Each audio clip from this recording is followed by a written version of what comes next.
Hello, welcome to this month's Banned Books Book Club on Internment by Samira Ahmed. I'm Katrina Eames. You probably know who I am because this is hosted on my YouTube channel. And yeah. You go. Yeah, I'm Nirali. I'm on Firewood Sparkler. I feel like we know the drill at this point of who we are. We've been doing this for quite a few months. We have, and it's been kind of nice because this is the last book from our original announcement. Mm-hmm. And I'm excited to talk about what we want to do next. We are definitely keeping the book club going for one other month, and we'll talk more about that next month's book later. Mm-hmm. But so I did check. So if you have not read Internment by Samira Ahmed yet, which you're going to want to do before watching this discussion, won't feel bad if you watch this video later. But there are some content warnings about what's in it.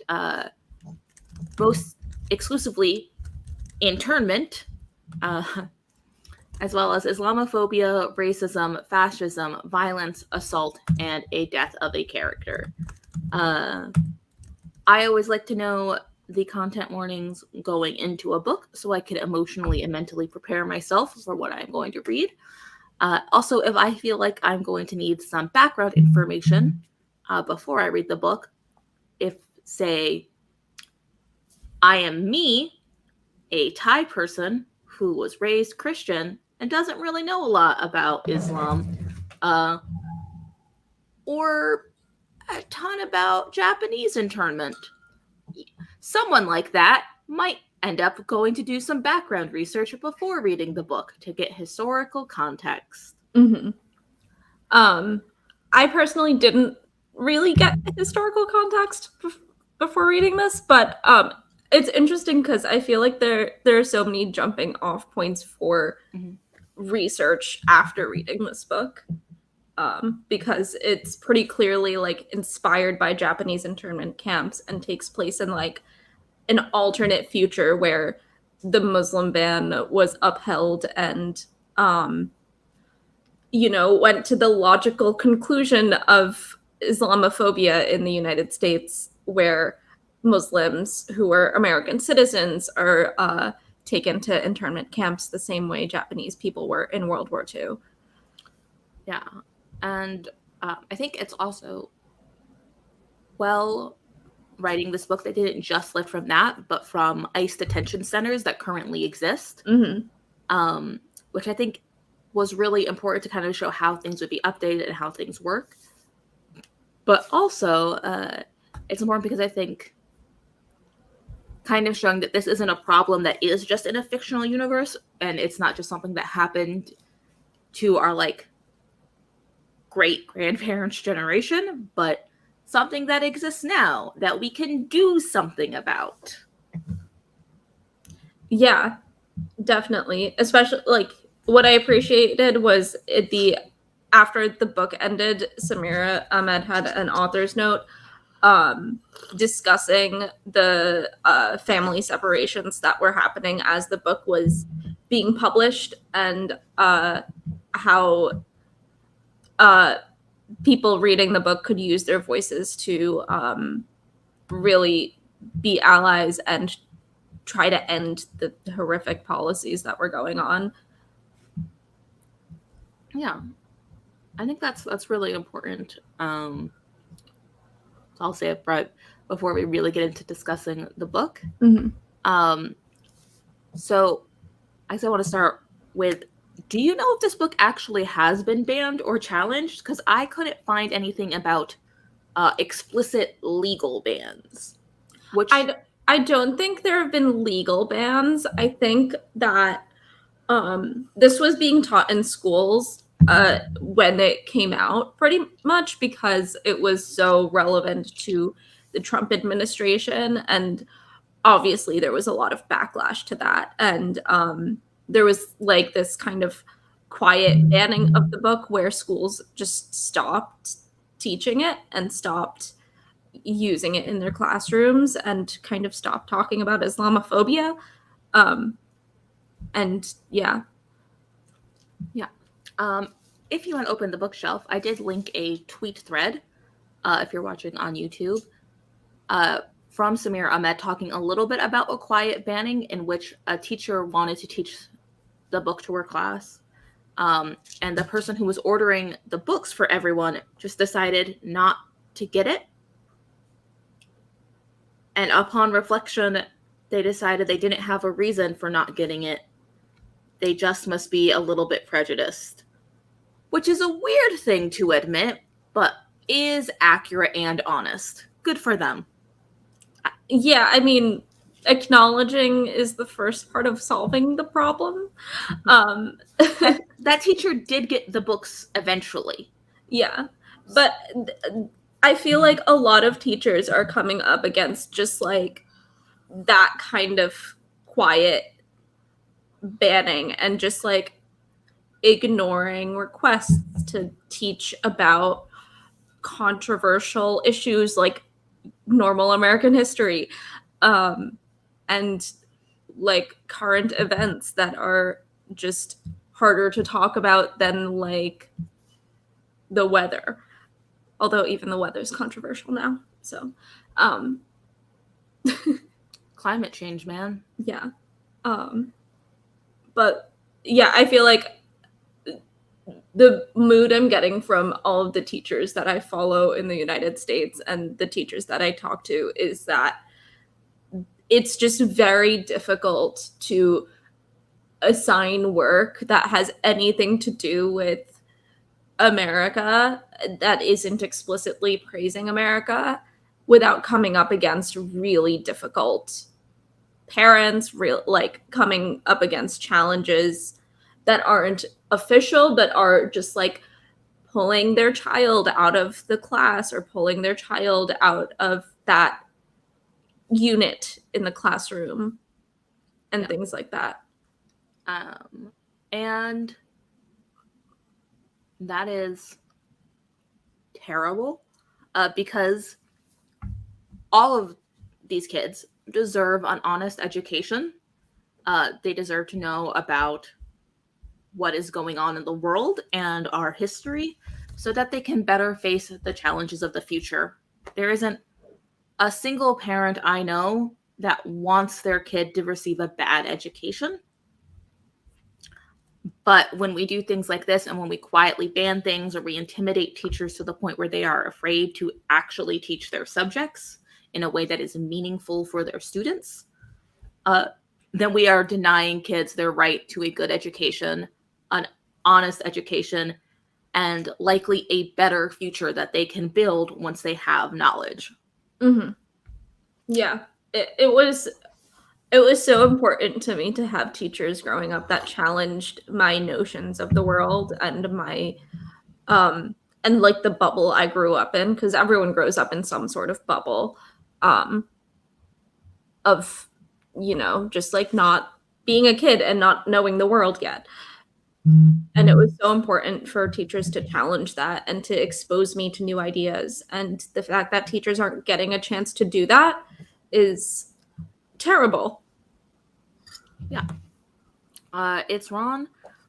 And it's one of the reasons we are speaking up. Sorry, I got a message and it is all in Chinese. I am going to ignore that. I'm working on a thing. Okay. Somebody hopefully translated something for me, but I can't read it. Fingers crossed. Yep.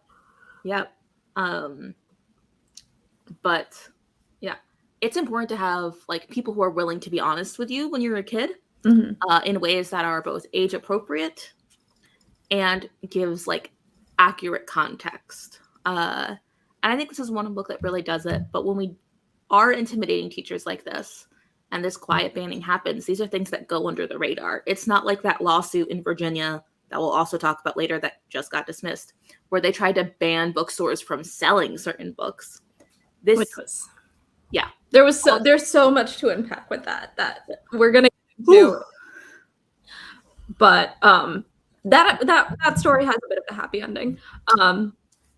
Yeah. But should we discuss this book now? I want to say one more quick thing. Please talk to your school board members about making sure they have your teachers' backs and are defending your kids' right to an education, your teachers, and that this quiet banning doesn't happen, because it's harder to fight against because we don't always know when it's happening. Mm-hmm. And this quiet banning, like what's happened to internment before and is likely still happening, is something that makes it harder for people of color, for religious minorities, for queer people to be heard in our society. It invisibilizes us. It makes us harder to listen to and to hear our voices when we say what we need. It creates a lack of empathy for our communities. And it also, when that happens, it means, unfortunately, publishers and a capitalist society will be less likely to invest in our books in the future, knowing they won't sell well because teachers are too afraid to talk about it. Yeah, and the publishing industry is already very, very racist. And I'm not going to get into it, but if you have been following the lawsuit, that publishing is broken in the first place, and we don't want to give them a reason to silence us further. Yeah. Okay, so let's talk about the book. Talk about the book now, that I'm very glad was published and won a few awards and just was highly, highly acclaimed. So I was really excited to read this. Yeah, it was a young adult book that takes place in kind of an alternate future, like I think we said before, that just goes to the logical conclusion of the Muslim ban if everything had succeeded, and it was kind of the worst case scenario. And it follows Layla, who is an Indian American Muslim who has a father who is a poet and a mother who is a chiropractor, which I think are pretty important to the storytelling of this book because there's so much poetry in it. Yeah, I really love when novels involve poetry, especially young adult novels like this, because I don't think poetry is taught enough. But yeah, I also enjoy it because I like poetry, but I've never been in the mood to read a poetry book. That's too much. But these little bits and snippets, that I can handle. Yeah, I just thought it was really cool that not only is Layla's father a poet, but we actually get to see two of his poems being an important part of the story itself. I'm going to read just the epigraph poem. So before you get to any of the book, you will read or hear this 5-line poem. Though you muffle my voice, I speak. Though you clip my wings and cage me, I fly. And though you batter my body, commanding me to kneel before you, I resist. Which was In Universe, written by Layla's dad. Which is a really badass poem to write.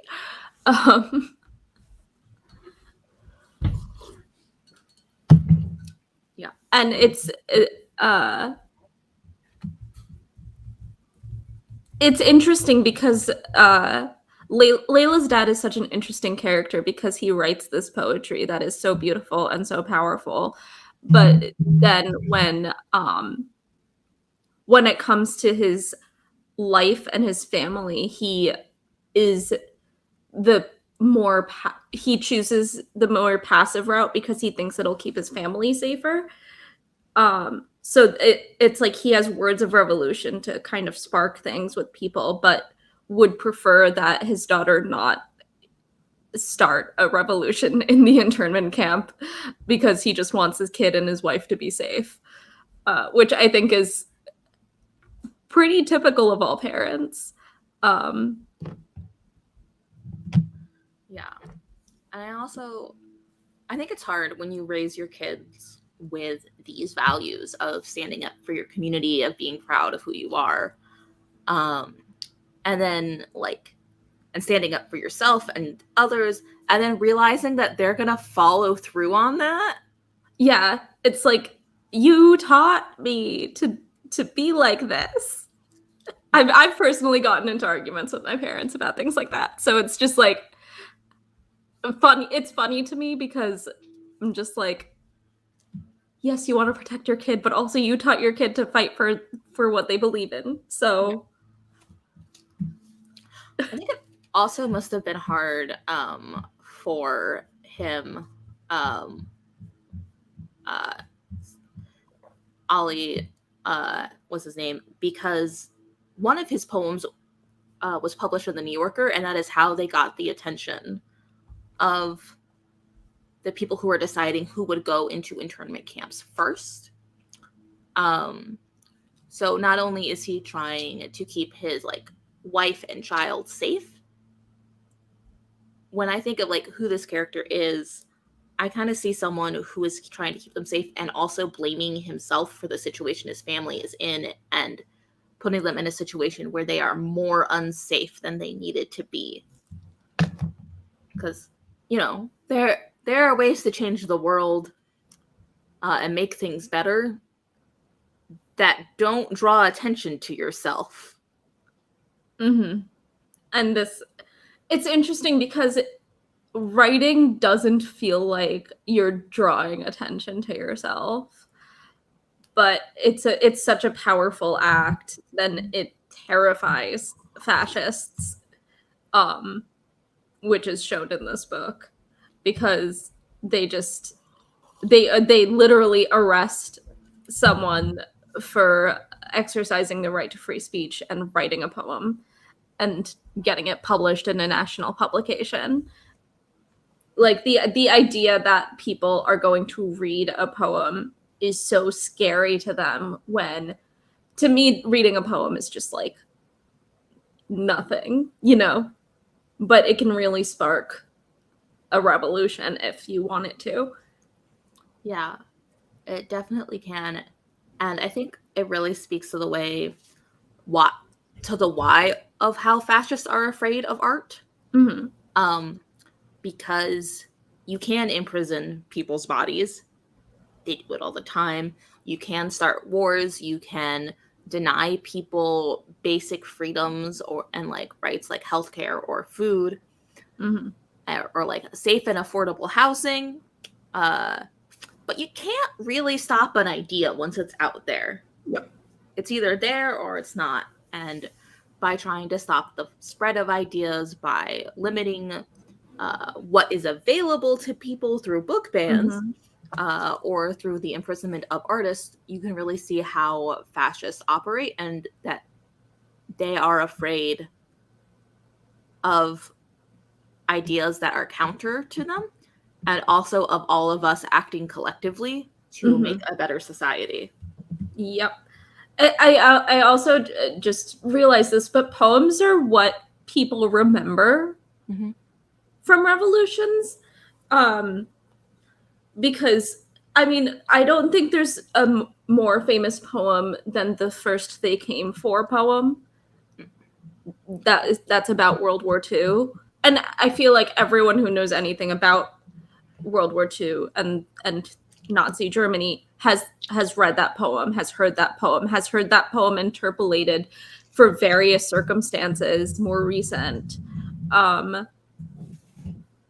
And like that poem is so powerful because it's short, it's easy to remember, and it conveys that idea so well. Yeah. I did just look it up because I cannot recite this poem, so I'm just going to read it quickly so everyone who's watching knows exactly what we're talking about. First, they came for the socialists, and I did not speak out because I was not a socialist. Then they came for the trade unionists, and I did not speak out because I was not a trade unionist. Then they came for the Jews, and I did not speak out because I was not a Jew. Then they came for me, and there was no one left to speak for me.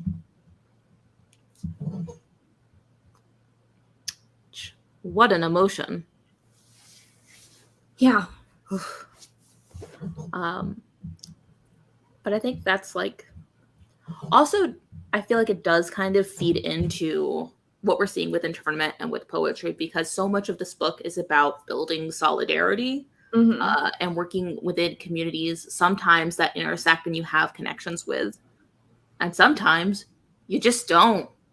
You have nothing in common, but you still love and care for each other because you're part of the same, like, community, country, human race. Something has to spark us to care about each other. And I feel like that solidarity starts from the very beginning of the book when Layla is living a slightly more normal life, and just like trying to sneak out and meet up with her boyfriend, who is a Jewish person who whose mother is also a Yemeni refugee, and like feels solidarity with her and their current plight of about to be interned and her father's book being burned. I like there's so much solidarity in him, and every single moment of the book he's trying to help her and trying to help the people inside the camp, sometimes getting it wrong, but always trying to be an ally towards Layla and her family and her people. Yeah. And I think that's one of the really beautiful things about this book, is that it shows very practical ways in which you can help the people around you, how you can build community and trust and love within other communities, as these were two teenagers who were dating. But it also lets you know that you're going to mess up sometimes. And it's going to be okay. Yeah. Most likely. Unless you're in a very extreme situation like this, chances are no one's going to die or get seriously hurt. Knock on wood. Yeah. I think the mess up that David has is a lot less serious than what happens later on, where David at first is just focused on keeping Layla and her family safe. So he suggests that Layla and her family become informers and traitors to the internment camp and tell the director everything that's happening in the camp. And that is not taken well by Layla, obviously, but that is just a suggestion he has, and he realizes his mistake and apologizes and learns what Layla's goals are and then works to help her achieve those goals, which is, I think, what an ally should do. Is when they screw up, they should listen, learn, and help the group achieve what they want to. And I feel like that it's a really good example of someone messing up and then learning from their mistake. Yeah, and I think that's important, especially in a book geared towards young adults and teenagers, because the truth is they are just learning about social justice. They may have been involved in like certain actions before growing up based on their backgrounds and what directly affects their families, but they were never in charge of doing things until about just now when they're reading the book. And it's an important lesson to learn that not everything that you do is going to be the right thing to do, and you can recover if you approach it with humility. I think humility is the really important part. You did bring up something about, so I want to talk a little bit about the minders in the book. So in the internment camp, they were cut up into like little sections and micro neighborhoods within it. And each little section of like, I don't know, 16 houses or something, 16 families, were put under the supervision of people of the same racial group who are also Muslims, and likely who spoke the same second language as you. There are a lot of languages, so maybe not, but most likely. And their job was to control the people in their group and to report to the people who were interring everyone in their community. Are they traitors? I mean, my short answer is yes.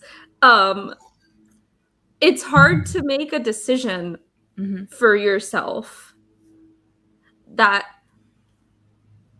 I feel like I see this a lot in modern day politics, where people in minorities will do their very best to align themselves with whiteness because that is the power. They will change their names, they will change their personalities, and they will change their politics in order to get closer to power. And in the process will betray their own people. Yeah. I don't think getting close to power keeps us safe. I think building our own power does. But at the same time, I'm a Thai person whose name is Katrina Eames, an incredibly white name, because my mom, who like moved here from Thailand, was like, I'm tired of people mispronouncing my name. I want my kids to get ahead. White names for everyone. Yeah. And I think at a certain point, assimilation is a decision that you have to make for yourself and your family about what's right. I do also agree that the minders are traitors, but I'm wondering, like, I guess what do you think's like motivating them other than power? I mean, I think it's also fear. They're more afraid of the people in the uniforms than they are of the people they have things in common with, which I think we see over and over again, because as the story progresses, the two minders kind of have different approaches, even though they're a couple, and then you slowly see them both change. Like the female minder, the woman, like starts by speaking a little bit in Urdu to people before like being nudged by her husband to speak in English, because the woman has a little bit more impulse to have things in common with the people she's charged to betray, and then is kind of trained out of that, and at the end isn't even smiling at Layla when they're interacting, and is just like, it seems to realize that she's made her bed and now has to lay in it, of like, this is the side I chose. Yeah, it's interesting. It's so interesting. Yeah, I did read this couple as being like very different people. Both getting into this because they were motivated by fear. But in the woman that was like speaking Urdu and like trying to make sure we had like lighter sentences and like as many privileges as possible, I saw kind of like an urge to protect the community around her.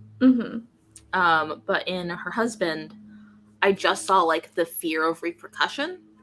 And I think that's really... Yeah, and I think the husband was more inclined towards having power over the people around him as well. Patriarchy, man. Cannot escape it. Can't escape it. Yeah, I think it was just really interesting to see kind of the evolution of like, I'm forgetting her name, which but the wife, from like trying to have things in common with people and trying to find connection with the people who are her people and people that she probably grew up around, like very similar people, very similar communities, to realizing that her place, like learning her place kind of as someone with power over them who the community will never ever trust ever again because of her role in the system of power. Yeah. And I do think towards the end of it, I saw that she was feeling some shame about the choices she had made. That does not erase any of the harm that was done. No. But it was interesting to see that reaction. Yeah.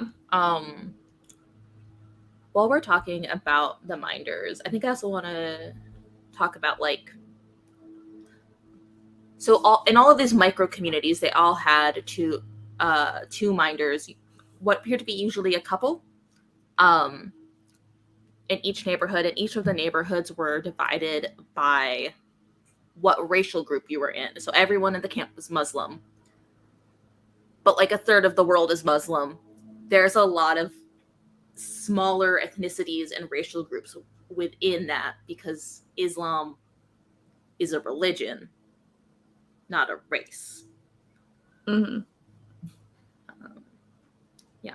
And I was thinking how, while reading it, how like my community has like been traditionally divided by race based on like, in Pittsburgh, there used to be a Chinatown, they destroyed it, paved it over, it's a highway now.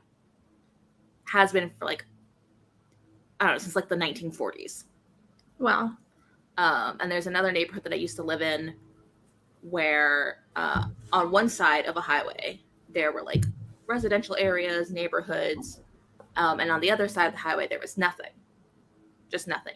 And on the other side of the highway that was nothing, it used to be where Black people lived. Now it's industrial. And the neighborhood with apartments, all the white people left.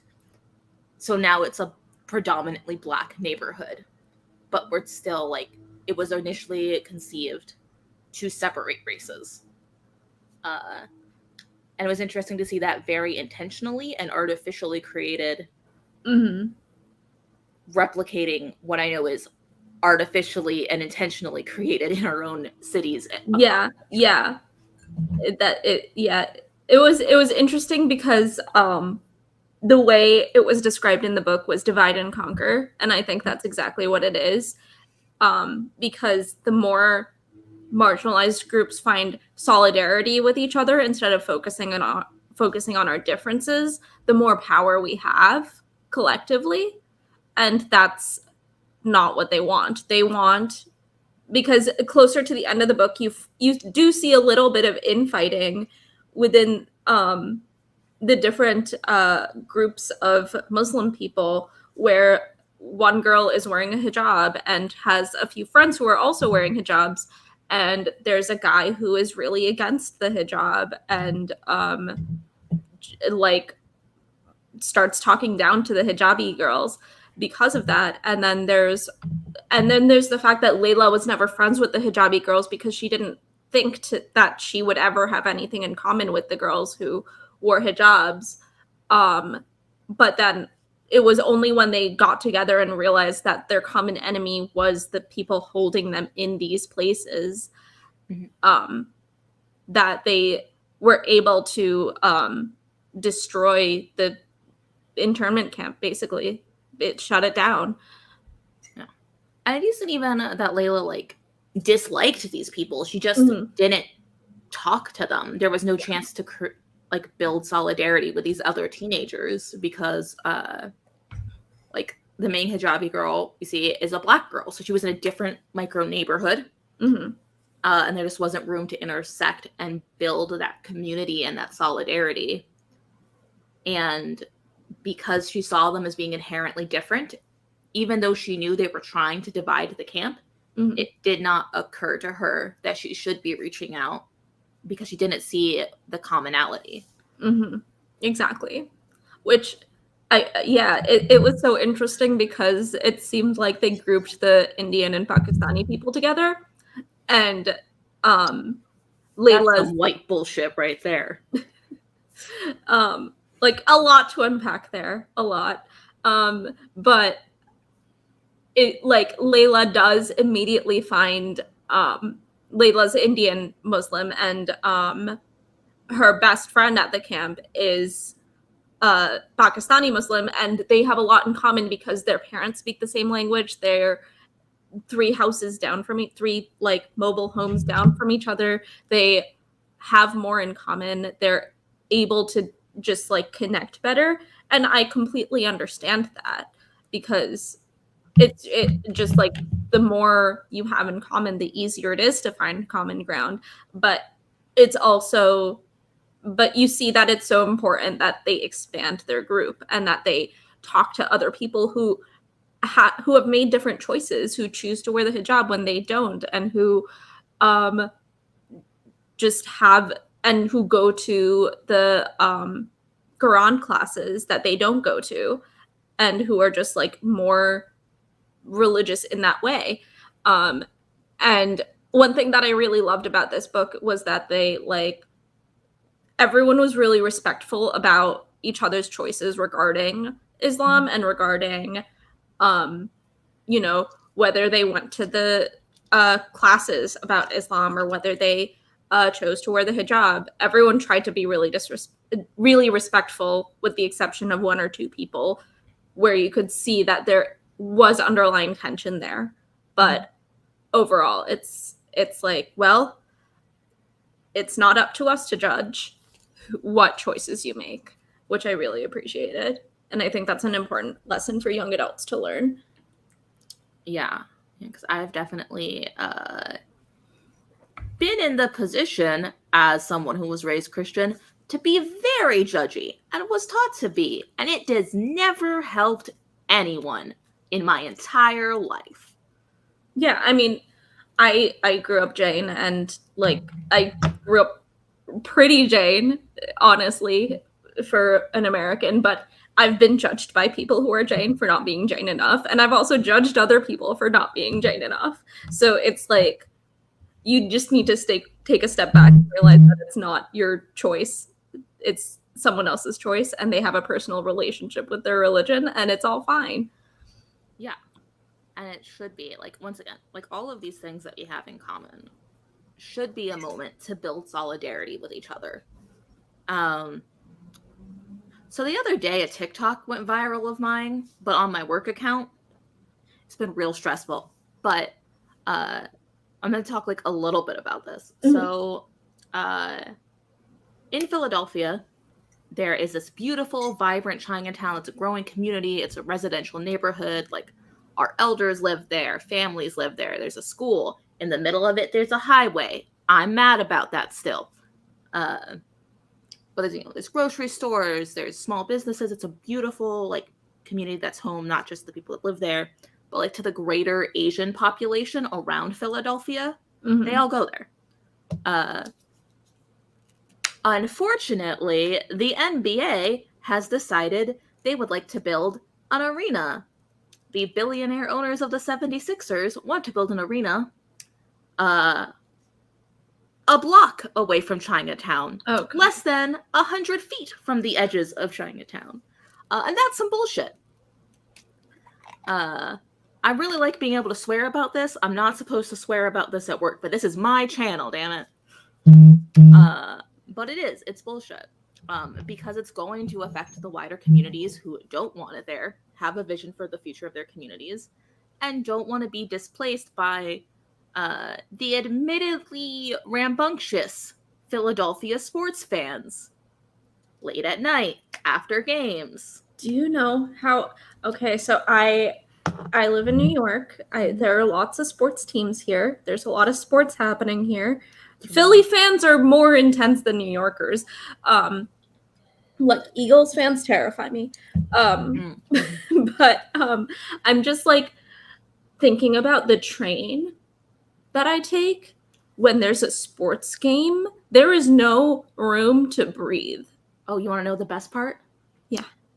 The location they chose does have access to public transportation, but the games are over after the public transportation is shut down for the night. You have to drive in if you want to go home. Oh, so they're just creating more traffic. They're just yeah. There's no parking in the area. It's in the middle of Philadelphia.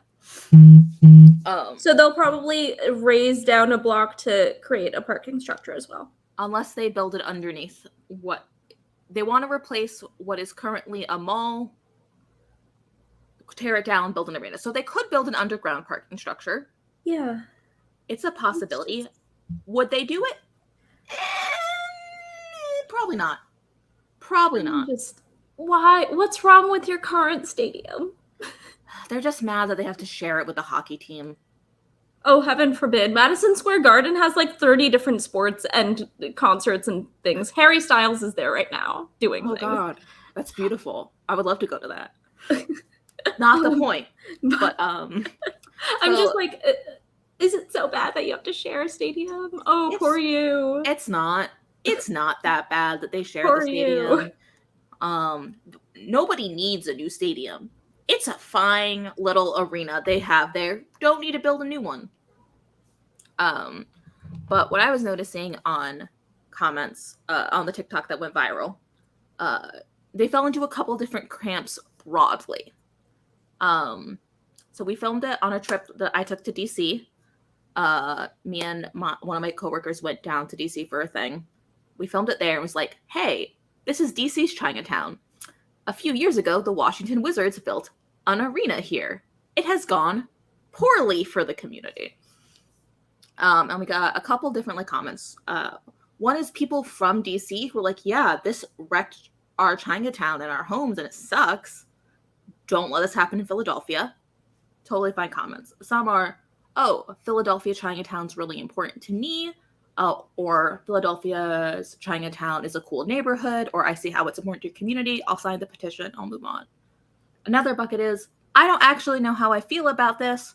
If they want to build a sports arena just outside of the neighborhood, I'm not sure if it's your business. And then some is just blatant racism. I've deleted most of those comments. But some of them, and here's what stings, are from other people of color. And if we're not in this together, then what's the point? Because my org is also stepping up and talking about housing displacement happening in University City in Philadelphia to Black and brown communities. So we're all in this together to get safe and affordable housing for all. We're all in this together to protect our communities that exist and to make them thrive, or we're all gonna fail. It's that simple of if we don't find common ground and if we don't see that the other minority group is not the enemy here. It's the people in power. It's the billionaires that want to raise our communities in order to build their little sports arena. And sports is really important to minority communities too. I love sports. It's fine. They're just, the current arenas are also fine. Yeah, but but it's just please, think 2 steps ahead and think about what this means. If you allow this to happen to one community, it can very easily happen to another. And we're all in this together. We gotta work together. And I think that's where we really see a lot of this book come in. Because Layla understands that their community is being divided and eventually learns to reach out to people other than just the people she meets on her first day there. And that's what gives them strength, is that wider solidarity in a place where they're all being oppressed and being oppressed at different levels based on the intersections of their faith and race and how they were split up. Yeah. Also, I just want to assure everyone, I got a couple TikTok comments that were this. If all Asians were rich, do you think I would have a day job? Come on. I like my job, but I would not be here if I were a millionaire. Kevin Kwan, why did you write that book? It's a good book. I enjoyed that book a lot. I also like Crazy Rich Asians, but how dare you? The book where it's yes, this poor immigrant daughter grew up poor working in restaurants. They think we're all rich.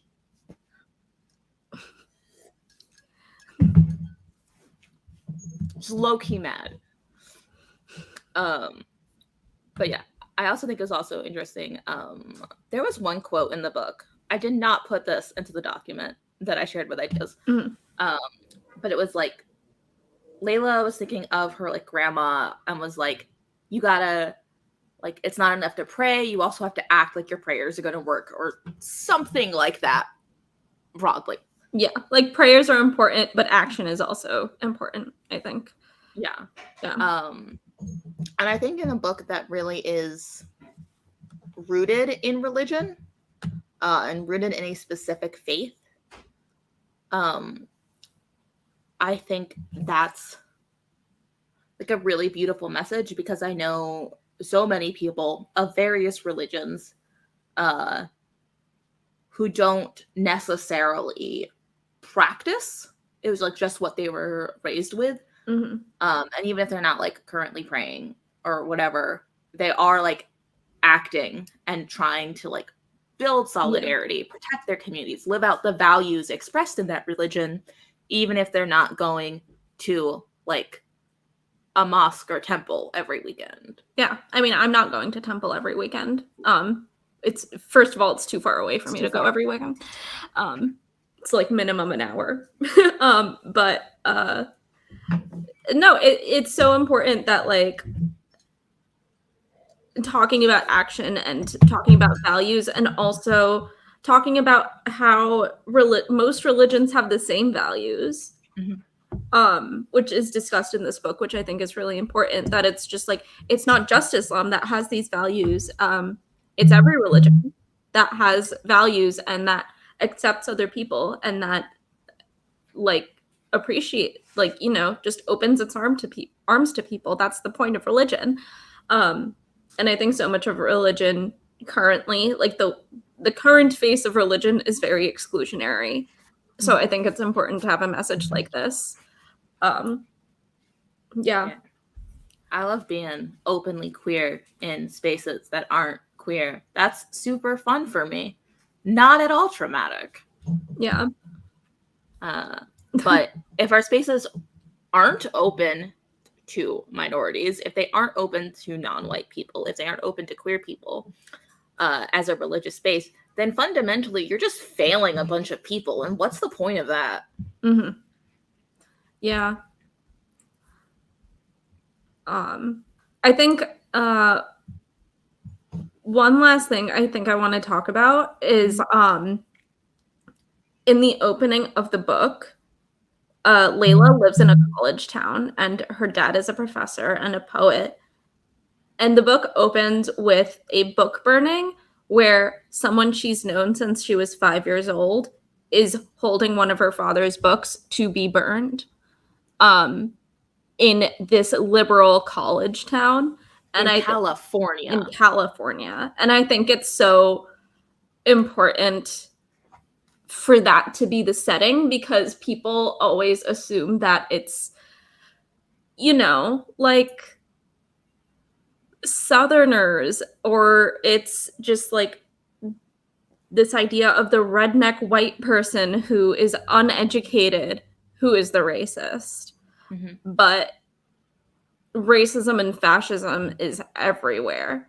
And like, I was in my hometown recently, and there are people with "Let's Go Brandon" signs, and not even good signs. I had a very happy childhood in my hometown as an Indian American in a majority white place. So it was very jarring to see that. And like has been since 2016, where there are just so many. There's still Trump signs there. It's just really frustrating to see, because it's like these are the people that I grew up with who are now saying I'm no longer welcome in their community. Yeah. Because of what one guy has to say. But it's a wealthy neighborhood. It's an educated neighborhood, and it's still like this. And that's the same exact thing that is shown in this book, that it's a liberal college town community, and fascism can still happen there, and that it's not just a problem for the South, or it's not just a problem of this like economically anxious white person. Also, stop writing stories about white economically anxious people from the Midwest. People of color live in the Midwest. I know no journalist is watching this. We have 0 viewers right now, but stop it. I'm right here. You can talk to me. Pittsburgh's close enough to the Midwest. It's like a hop, skip, and a jump over is the Right. Midwest. It's like 1 hour I'm in Ohio. It counts. I'm just tired of it.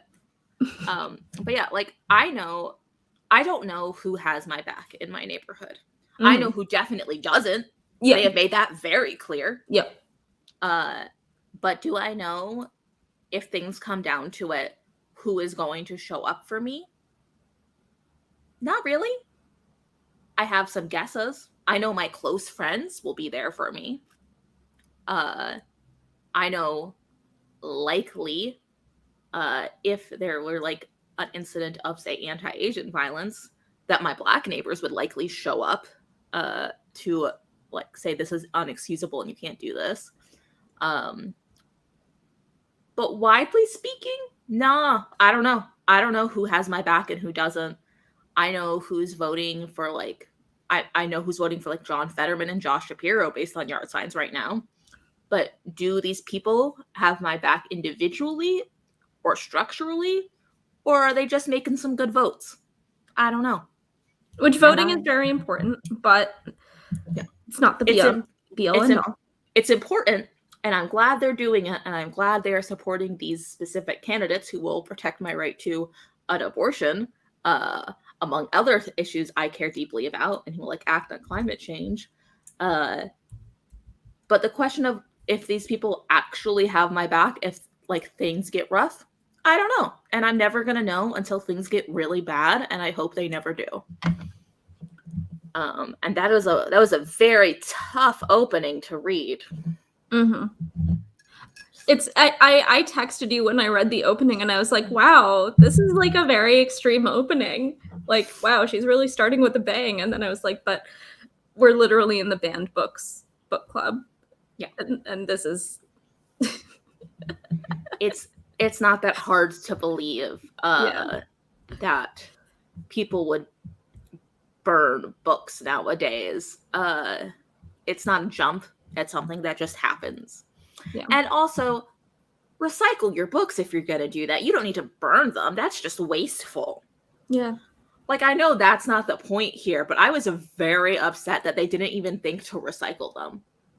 Yeah, it's like, do your fascism in an environmentally sustainable way. It's paper and you live in California. You want to start another fire there? Don't you have enough?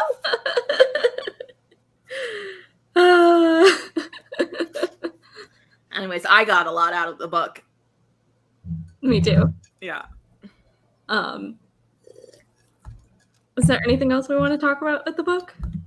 Let me check my notes. Yeah, I feel like there's stuff that we didn't cover. Yeah, there's a lot that we did not get to. Yeah, because it was a good book and we spent a lot of time talking about things. I think, let's just talk about this last thing, if that's okay with you. Yep. Okay. So I wasn't really sure like what my question is, but I did notice that one thing that was really important throughout the whole book was how information is spread and accessed. Layla's father gets a poem published in the New Yorker and puts a target on his back. Once they get taken for internment camps, one of the first things they do is while they're taking them from their home is taking their phones away. And once you're at the camp, there is information, but it's a closed channel TV network run by the person who is actively imprisoning these communities and these people. But on the flip side, we see from Layla's boyfriend, David, all of the information he has access to, how there's press outside of the internment camp, how there are people talking about it online, how their stories are spreading like wildfire once they can actually get stuff out there. But the people of the camp operate on rumors and hearsay, and everything is so restricted. And I think that really also ties back to the beginning of our conversation, where how they were trying to restrict art and poetry. Mm-hmm. But yeah, I guess. Why? Do you have any thoughts on like this, like information? I think a lot of it is so that the people on the inside lose hope that anyone's paying attention to them, mm-hmm. which I mean, I see all that, like, there's always a different news story about a marginalized community that in the next week there is no attention given to them. And it's just so important to sustain that attention to them. And yeah, once you believe that you're not being seen, you lose a lot of hope. Once you believe that no one is listening to you and that your voice isn't being heard, you lose hope, which I think, like, the turning point of this book was really Layla writing the article and getting it out there. And that's when press started. That's when David was able to, like, you know, get things going on the outside for the community. And yeah, it's just so it's so important for people to feel like their voices are heard, and not just heard, but that action is being taken because of what they have to say. And it's up to the rest of us to take action in one way or another. Yeah. I think the best thing we can do is listen. And I think part of it's losing hope. I've had the unfortunate privilege to work with a Black man whose adopted Chinese son was shot by the police a couple years ago. And to see him question if people don't care about his son dealing with police violence and dying from it because he was an Asian man, an Asian teenager. Like, that's tough. Like, seeing someone trying to, like, keep up the hope that they can make change. But it's also, like, I also feel like that lack of information will be, like, see it where we see it restricted. I think it's also about power. Because, I mean, I've tried to make news stories happen. Not very good at it. Nope. Because right now, getting media attention means being someone that mostly white journalists are interested in. Working on something that can pitch a good story, not actually being important to the world. And that restriction of information that we see in prisons when they say you can't send in books, that we see in ICE so much of detention that camps. is happening right now in prisons. It's really bad. Yeah, it's not just to make people lose hope about whether or not the outside world cares about them. It is to disempower the individual people you are oppressing, and to make it so they don't have access to the outside world, so they don't have the ability to fight back because they don't know what's going on, and if they don't know if anyone outside of that community has their back. Yeah. And yeah, also while reading this book, I was just reminded of Palestine, because that is an occupied nation where it has been occupied for 60, 70 years now. And there are people that do remember a free Palestine, and how the one thing they want from the international community is support for the BDS movement and support for just Palestinians who are trying to fight back and trying to just live a normal life without being attacked for simply existing on their homeland. And it's so quick similar. Definition for people who don't know what the BDS movement is. It stands for Boycott, Divestment, and Sanctions, and it is a Palestinian-led movement for freedom, justice, and equality, to try to get people to not give material wealth to a other country that is occupying their land, refuses to share, and actively oppresses them. Yeah, and it's just one of those things where it's been going on for so long that it's so easy to look away and to not think about it. And like with all of these issues, you just have to keep talking about it and have to keep bringing attention to it, because in the media, the only time attention is brought to it is when there is a tragedy. I also think that was a kind of a nice thing about this book going into internment, because as they were writing the book, and telling the story, they gave information constantly about Japanese internment camps, which was also a long time ago, where the last surviving people who are able to tell those stories are now kids.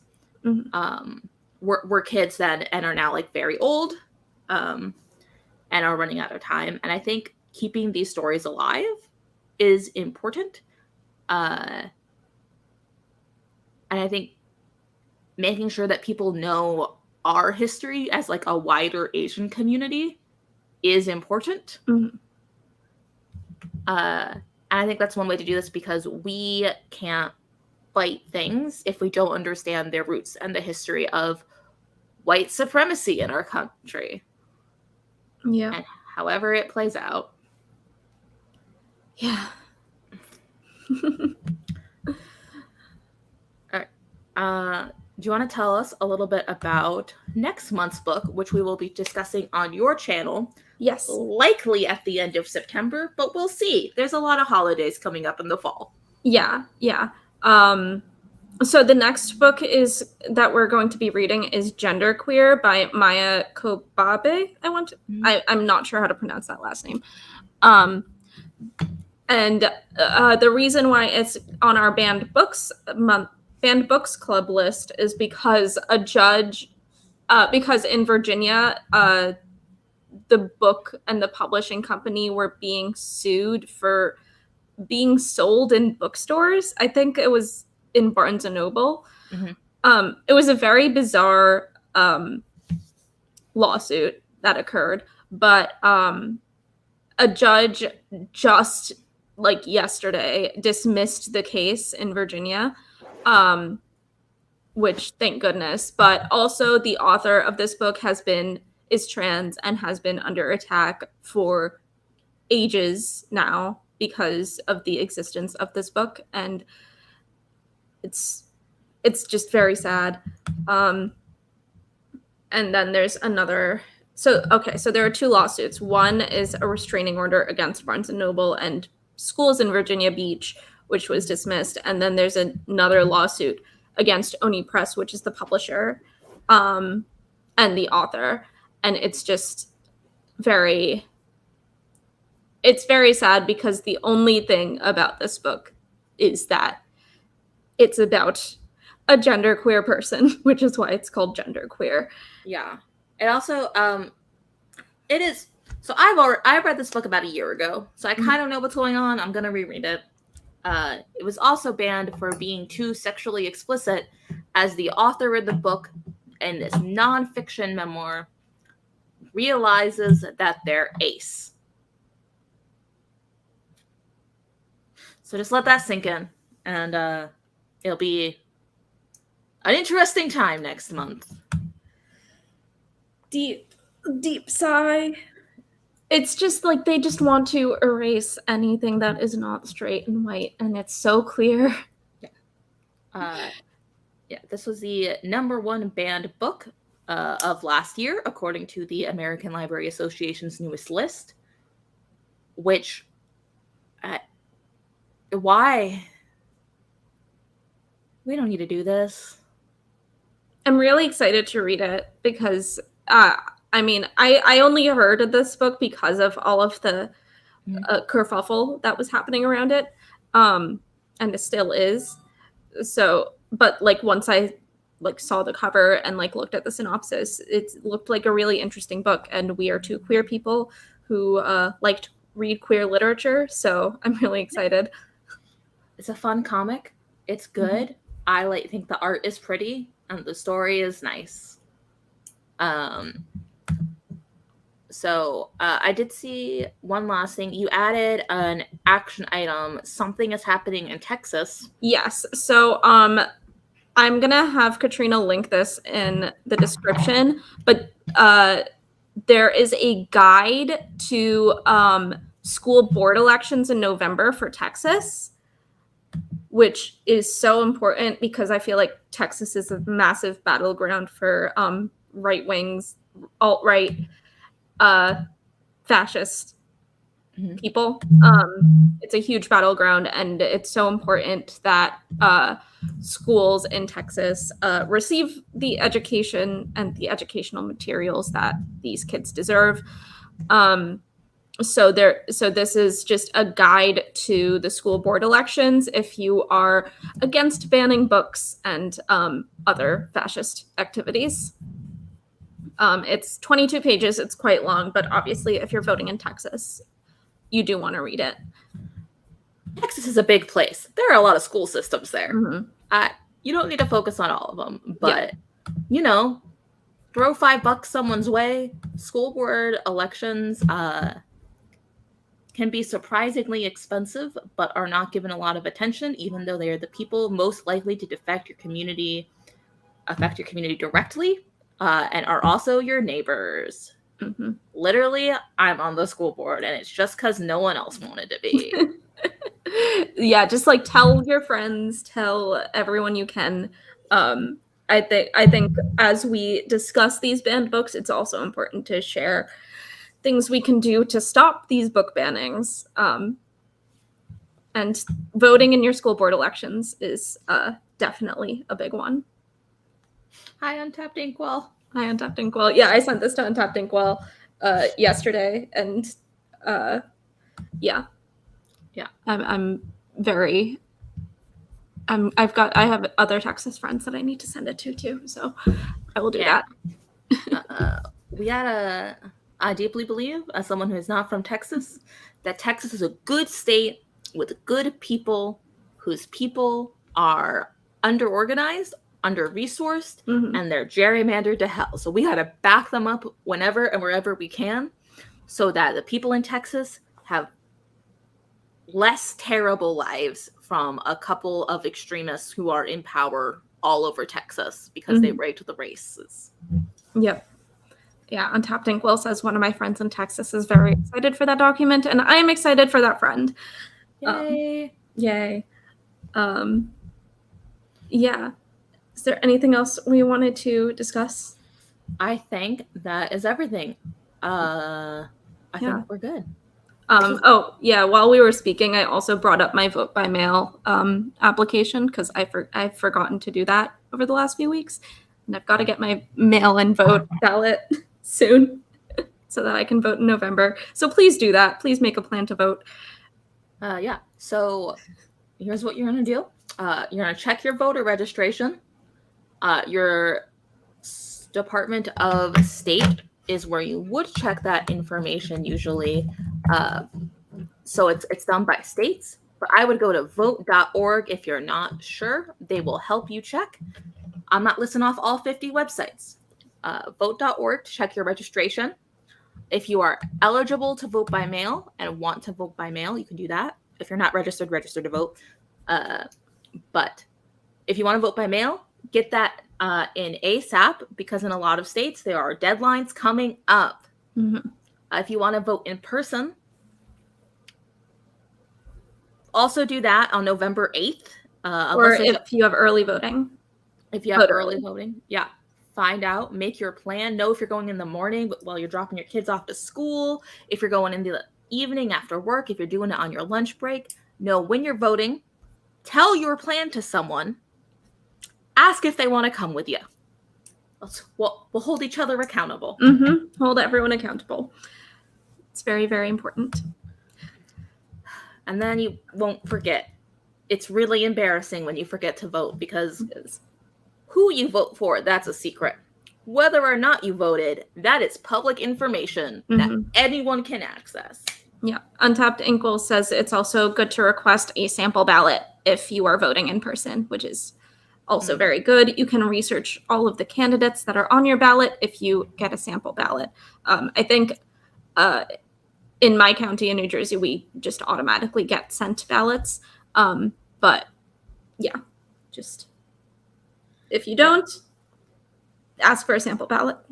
Sample ballots are good if you're not sure like who you're voting for. Based on what's happening here right now, you might be voting for governor. You might be voting for Senate. You're voting for every House of Representative in Congress. You might be voting for your state legislature candidates. You may have some local races open this year that you're voting in. There may be constitutional amendments on abortion where you live. So you gotta look, research, talk to people you trust. If there's an organization that you work with, they might have a voter guide that can help you on the issues you care about. If it's the environment, if it's race, anti-racism, whatever you're concerned on, chances are someone has made a guide to help you. Mm-hmm. So go to people you trust, talk to people you trust, check out those candidates' websites, because they'll tell you who they are. And whatever you do, if you're in Pennsylvania, please, for the love of God, don't vote for Dr. Oz. Please don't do that. He's from New Jersey. I just don't do it. He's just not very good as a person. No. We don't need someone who made their money off of lying to people about medical health and fake miracle cures. So John Fetterman, who's running for Senate, is a better choice. He is a Harvard-educated, tall, very tall man. It's a little intimidating. Was mayor of Braddock, Pennsylvania, who served as our lieutenant governor for the past 8 years, whose wife was a dreamer, who came here as a child and got her citizenship while she was in a relationship with John decades later. This family is going to back us up on protecting immigrants, on legalizing marijuana if that's a thing you care about, on climate action, on abortion rights, on not letting Joe Manchin and Kristen Sinema decide what the Senate gets to vote on. Yeah. Let's do it. Let's go. Okay. I think that concludes our discussion on this book that we were supposed to be discussing. Yeah, Internment by Samira Ahmed. It's a very thumbs up. If you haven't read it, I do recommend you read it. It's a really interesting read. Yeah, I'm gonna return this to the library soon. Yay! So that then other people can read it. Yep. All right, I'm gonna end the broadcast. Okay. See you all soon. Bye. Bye.